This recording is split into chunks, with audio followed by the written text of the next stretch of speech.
Welcome to Wander Paws Down Under. I'm Dan, I'm Anita. and together we're travelling around Australia with our dog Wally, our cat Paprika, our off-road caravan, and our trusty Toyota Hilux. And we're here to bring you some pet travelling tips on the road. And this episode is actually on the road. It's a bit of a road trip, actually. Yeah, Outback road trip. Here we come. Yeah, we thought we'd put together a little itinerary of the places that we stopped between Karratha and Broome. So that includes some road stops, activities. Some awesome places to stay, including a really nice beach camp destination, fully off-grid and super cheap. And our favourite station stay of all of WA. Station stay of WA, that rhymes. Our favourite I like that stay one. of WA. Get ready, it's going to be a great one. And of course, all of our content is related to pet friendliness, so you can be guaranteed that there's plenty of pet friendliness in this one to come. Sure is. All right, so let's maybe start off with Karratha. Karratha is a pretty famous little, well, it's not so little, outback town or city. It's a regional mining and industrial hub. It's famous for having many different types of mines in and around it, being iron ore, being salt, being, I think, LNG as well, just offshore. So plenty going on there. But what we liked about it was quite green, quite lush, and it had heaps of shops, particularly after being in the outback for so long. So many options. Yeah. So it's also got a regional airport, so you can fly in or out. It's got really cheap diesel, which we loved. And best of all, probably was the actual fresh food options, because by that stage in our trip, we hadn't had access to a lot of fresh food. And it was nice to see not only your regular supermarkets, but also more sophisticated options. Absolutely. In the form of an IGA. Yeah, it was great. And I guess that's really important to understand, because you are travelling through regional towns. Like, the limited options really for food is a real issue. So being able to stock up in Karratha was just an actual treat for us. I also got a haircut, not this particular one, but it was pretty ace. I did look pretty slick. Oh, Wally lucky. was jealous. Yeah, because I grew up in Perth, which you might not know, but I have a lot of friends that work up in Karratha as remote workers. So we got to catch up with some friends while we were there. So it was a great experience, honestly. Definitely. And in terms of where we slept, so the first night we actually stayed at a Shell service station just outside of town. I've marked it on the description for your reference. It is a 24-hour stop. It's got showers. It's pretty much on the side of the highway, so road noise is a bit of an issue, particularly with trucks coming in. But at night, it was actually surprisingly okay. Look, guys, it's free and you're allowed to bring your pets. Look, we just come from Karratha, so we didn't really feel like paying the first night because we were driving for quite most of the day. So for us, it was actually a perfect little stop. And to be honest, it's a great location. The toilets, bathrooms, a little bit dirty. Not sure that we would want to venture in there for a shower, but if you are desperate, it is possible. And you're attached to a Shell, so there's minimal groceries, a little bit of treats. So it's pretty good. Absolutely. And the next day we proceeded on to AAOK Caravan Park, which was a great little stay. Had nice facilities. I think it was about to undergo a renovation, but look, it was nice enough. Great location, pet friendly, nice lush green sites, very friendly fellow caravanners. Everyone was lovely, and even the staff working there were really accommodating. It was a good location, good facilities. Can't really complain. Yep, definitely. And not too far away, I think about 10-15 minutes drive, is a really cool little beach called Hearson's Cove. Oh, it's so beautiful, guys. Absolutely stunning. The water is fantastic, and you can drive right up onto the sand if you want, or you can just put your car in the car park and walk down. Really nice view, except for the LNG plant right behind you. Yeah, look, you kind of have to squint a little bit so that you can't see that in the background. But to be honest, it is such a beautiful place. And we were so lucky that I think that people know Broome for the Stairway to the Moon. But believe it or not, in Hearson's Cove in Karratha, the Stairway to the Moon actually happens there also. And we just happened to be there at the time. So we did pack up a little picnic. Park ourselves, on a bench or like a couple of sand. Sorry, I'm getting lost again. I think we parked the car in the car park and then we parked ourselves on the sand. We parked ourselves on the sand, Wally included, and we literally just sat on there and just watched the beautiful, spectacular Stairway to the Moon. And what is the Stairway to the Moon? So I guess because there's mud flats, the water when it recedes, it kind of gives off this optical illusion that there's like the moon and literally like a whole entire pathway leading to the moon. So a staircase to the moon literally looks like this, and it's just absolutely beautiful. Only happens on full moons, as in like it's only spectacular when it's a full moon. Yeah, it's just once a month, I think.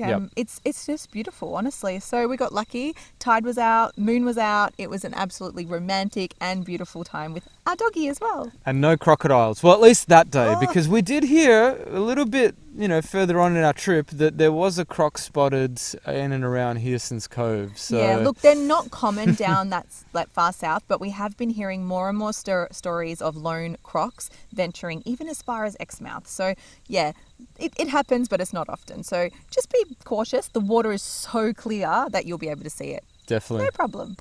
I hope. The water was also super clear in the town of Dampier, which is located only 20 minutes from Karratha, but it's really famous for a particular statue.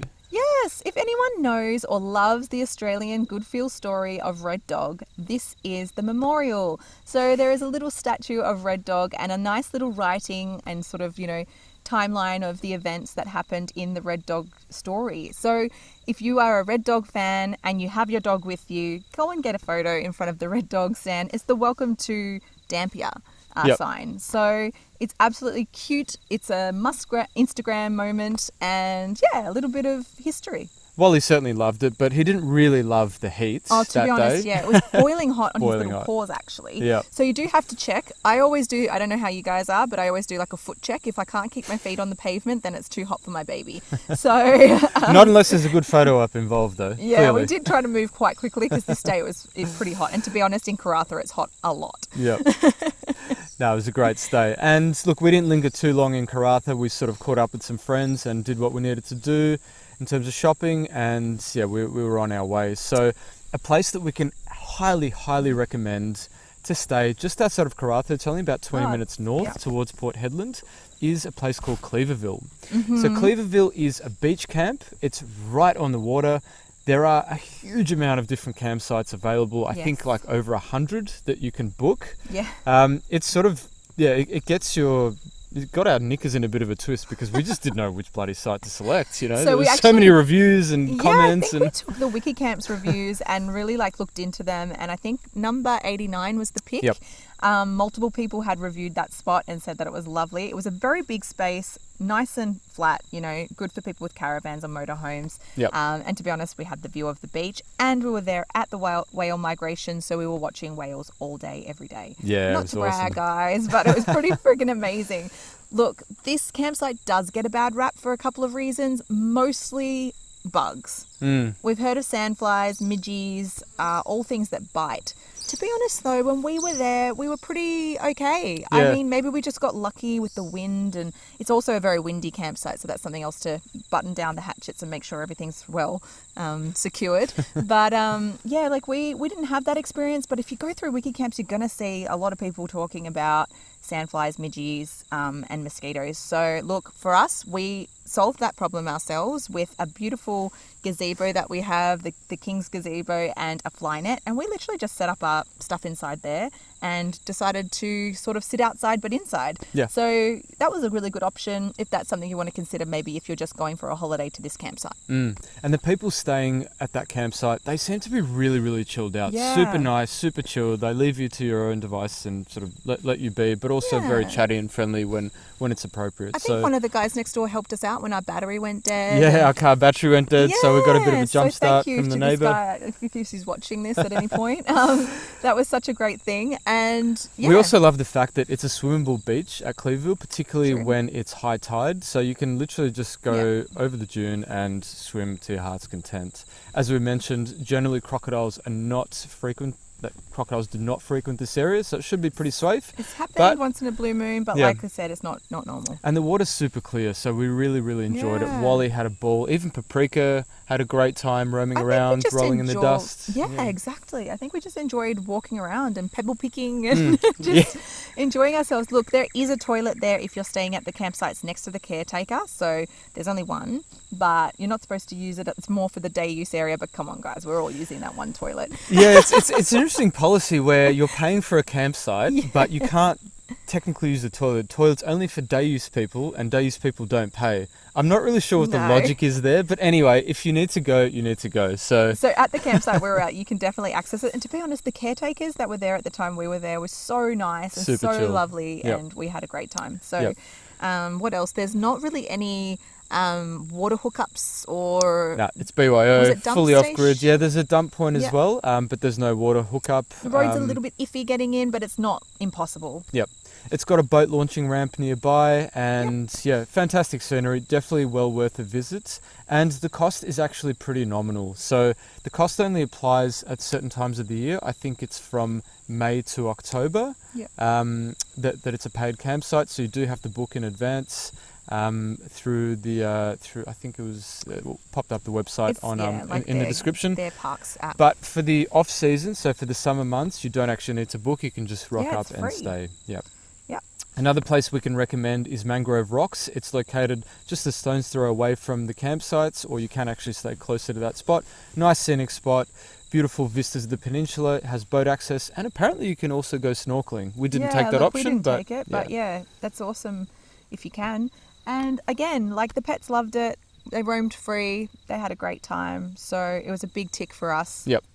Other than, the supposed insects that didn't rock up when we were there. I think we extended our stay actually from a couple of days to 7 days or something like that. Yeah. So we were vibing. Yeah. So. And particularly with Karratha, literally just 20 minutes away. If you do need to go grab some water or any further supplies, it's just around the corner.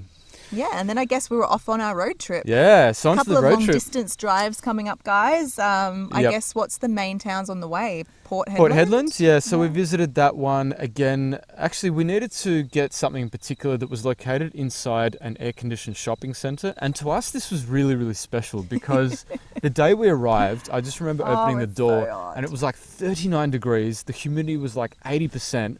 It was just like walking into a steam room. Like, and Port our caravan Hedland was leaking water for some reason. Yeah, something was going on. We were having a bit of trouble that day, and like we were parked in this boiling hot parking lot, and I remember having to get Wally actually out of the car because Dan went into the shops. Yeah, and we were just like.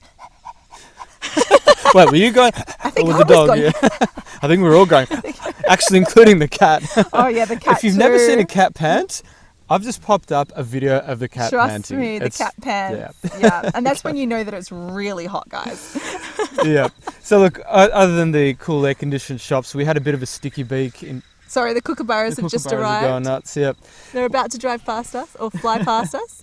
We had a bit of a sticky beak on the foreshore area. Really, really nice area. I think we're now surrounded by kookaburras. The kookaburras are in town. Hey, it makes good footage if you can see them in the background.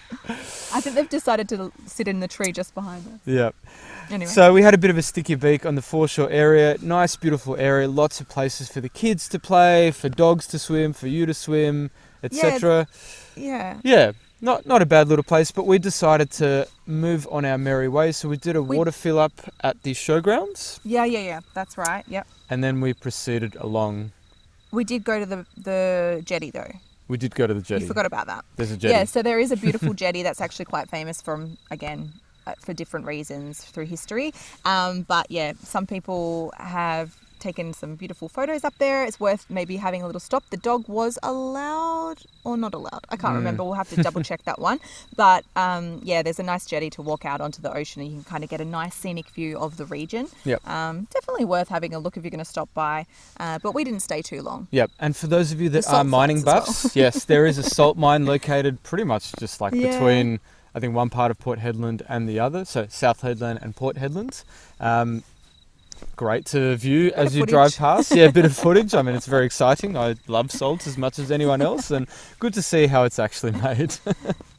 There's plenty of rest stops along the way. There are plenty of rest stops along the way, and you can really take your pick. Just have a look at Wiki Camps. For us, the one that we ended up selecting was Paperbark Flats, mainly because of its proximity to 80 Mile Beach.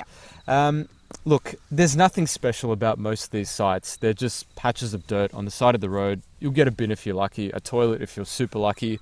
I don't think Paperbark Flats even had that. I think that was one of the things we laughed about. Is like in that part of WA, there's just no toilets anywhere. So I don't think that there was any toilets, but Yep. there might have been a rubbish bin. That's Yep. about it. But The logic of yeah, it stopping was there pretty was crazy. also because it was so hot and humid. We just decided to drive for as long as Yeah. we could until it was safe to stop. So actually the a sun pretty was good starting. tip. The sun was starting to set. Mind you, it was still probably about 32, 33 Mm. degrees when we rocked up, so it was still boiling hot. But anyway, But that that's being a good said, tip, Dan, because yep. like that's a good tip for you guys if you're traveling with your pets, like, and it's just a hot day and you need to get from a long distance. Like we tend to use those days for our driving days and just keeping the aircon car on so Yep. that no one gets too hot. Yeah, definitely. Look, to be honest, that camp was actually really quiet at night, even though it was just on the side of the highway. There was minimal road noise. Most people don't drive at pretty night still. because it's quite dangerous with the wildlife. But yeah, it was a nice sunset. It's pretty because you got the red desert, so to see the sun going down over the desert it's beautiful. Yep. But yeah. The next nothing morning, crazy. the next morning we got up and we visited 80 Mile Beach very, very early on in the morning, just at the crack of dawn. Reason being, it was going to be another stinking hot day, and we Yes. knew we had to leave our pets in the caravan for an hour max 2. Yeah. So what we did was we actually drove to an 80 Mile Beach access road, and it's I think actually like the if resort. you have a There's permit, you resort. can actually drive onto the beach.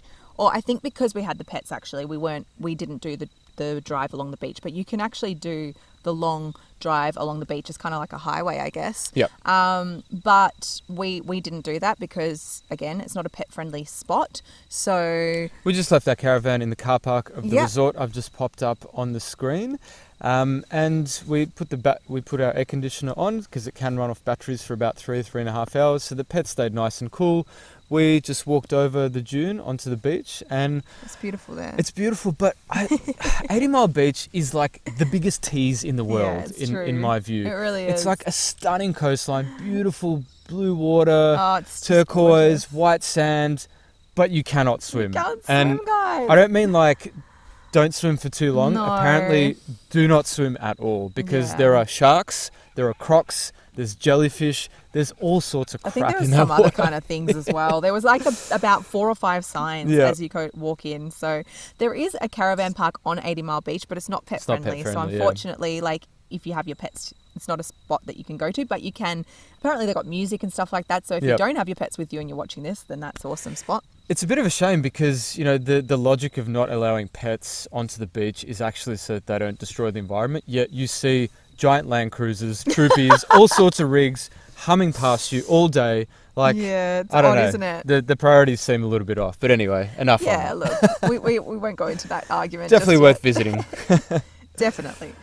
And now we're getting to our favourite part. Now, I'm not sure about the drive from 80 Mile Beach to Barn Hill. It's Maybe reasonable. like an hour or so. Yeah, It wasn't an hour or too two, far. not too bad. So when we were in Karratha, my friends told us that we had to stop at a station called Barn Hill. And to be honest, I don't even know if we would have because we were kind of like not wanting to pay for anything at this point. Yep. So we were like probably going to just free camp. But they were like, trust me, it's worth it.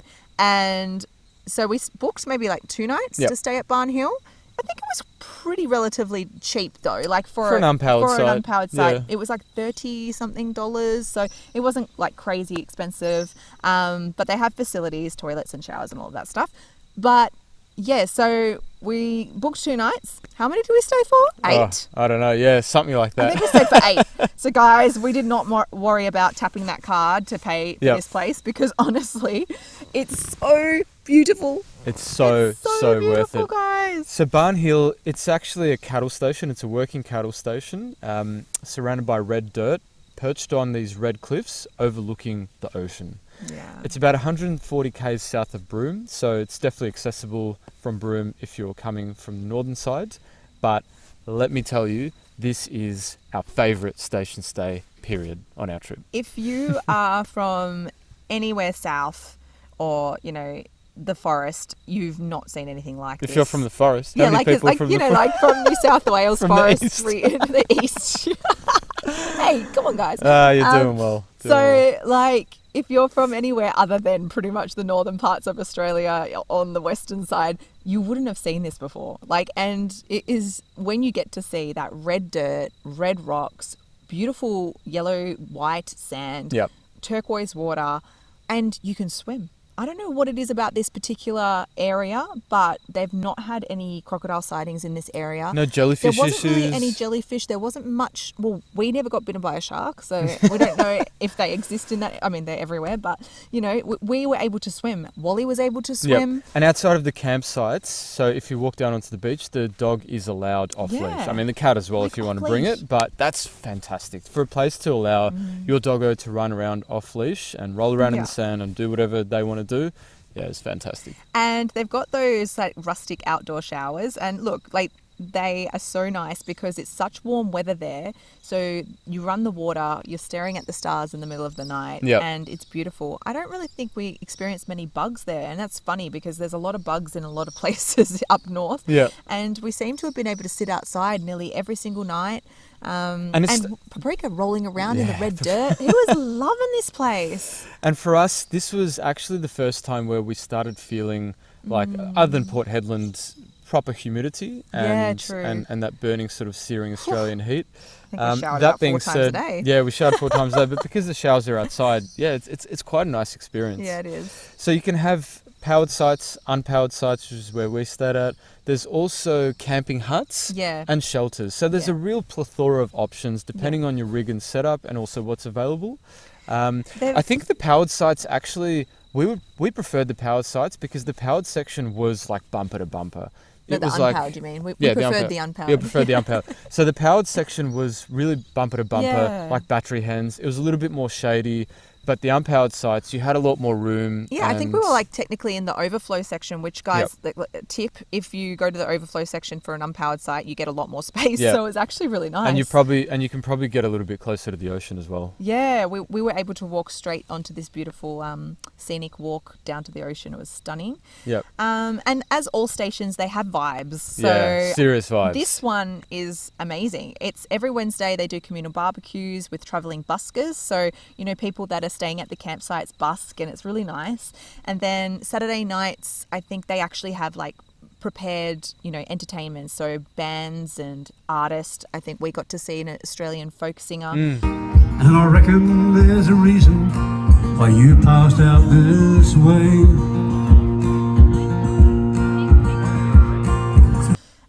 We'll put a little video of him singing for you now. Just before the sun gets up, by dawn's first early light. Sometimes I've only just arrived, not yet put on my bait. They serve meals on our night. We had a pizza night. There's actually an Italian pizza chef that was the resident there, a travelling backpacker, and his pizzas were fantastic. Absolutely. Not only did he bake pizza, made the bread. He made the bread. He made the bread. Good, proper sourdough bread, fresh in the morning. Get in early because it does sell out pretty quickly, but that was a real highlight. It was important because we didn't ration enough bread, actually. We didn't ration enough bread. And then Sundays, they actually have anyone that is staying at the campsite that sort of makes things. So maybe you make jewellery, maybe you knit. They'll do a Sunday craft market. So anyone that's staying there can sell some things because they don't want people selling all day, and every day they do like a big market on the Sunday for people that are staying there. So that's really, really cool. Lawn There's bowls? also lawn bowls. Yeah. And they do even competitions, I think, 3 times a week, and you have some prize money. So fresh bread, small shops and cafes. I think they have vanilla slice that's like renowned. Like people know the vanilla slice. You can bring your own alcohol down and sit in the park while you're watching entertainment. Yeah. It's really beautiful. Yeah. And the best part is you don't actually even need to leave the station. So to give you an idea of what we did other than eat the bread and the pizza and the lawn bowls and the music. Mostly eating the bread and the pizza. So, you know, you can do fishing, you can do snorkeling, you can obviously do body surfing if the waves are up. Yeah, you can take your boat down. There's heaps of cliffs and caves to explore. There's bushwalks. And it's just a really, really phenomenal area to just chill out, plug into nature, plug out of the outside world. Yeah. I don't remember if there was reception. I don't think there was. Maybe Starlink maybe only. in some place. Yeah, I'm not sure. Yeah, but to be honest, you don't need it because You the don't people want to. around you are so warm and welcoming, and you're just happy to be part of that community and just happy to plug in and be there. Honestly, the people that stay at Barn Hill are just a different caliber of campers. Like, people are just so lovely, really mixed age groups, you know, from the older to the younger. And it was just nice, honestly. Yep. And I think that's because this station puts in such an effort to create a community vibe by having entertainment, having a cafe, having like activities going on throughout the week, and people get to know each other. So it was a really nice stay for us. Our absolute favourite stay in WA. Yep. Nice one, nailed it.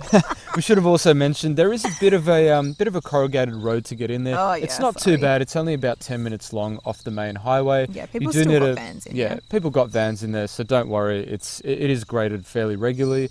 There are a couple of just gotta gates that you need to go through, so you do have that quintessential cattle station experience of Oh, yeah, one getting person out. jumping out, opening the gate, and then if you see someone behind you, obviously just leave it open. Courtesy to leave it open for them. Yeah.